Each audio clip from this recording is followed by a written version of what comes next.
la cuarta asamblea de pensionistas. Yo soy Francisco, un camarero de la concesión mayoritaria del aeropuerto de Barcelona, un colectivo que hasta la fecha siempre hemos tenido unas condiciones laborales dignas. Digo hasta la fecha porque el señor Íñigo de la Serna, a través de AENA, decidió que esto no siga. El día 10 de febrero, AENA sacó a concurso las concesiones de hostelería del aeropuerto de Prat, dividiendo la concesión mayoritaria en pequeños lotes. Debido a esto, a los aviones que en condiciones laborales han llegado a la unión de los 22 puntos de venta.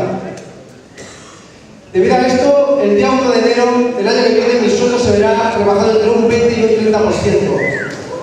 Eso de entrada, porque seguidamente por culpa de los cánones que pide AENA a las empresas entrantes, seguramente que nos veamos inmersos en un expediente de regulación de empleo. Por eso es muy importante este tipo de asambleas, donde una la clase obrera, donde tanto estudiantes, taxistas, estibadores, camareros, jubilados, salgamos a la calle, porque nosotros somos el sistema, el antisistema son ellos.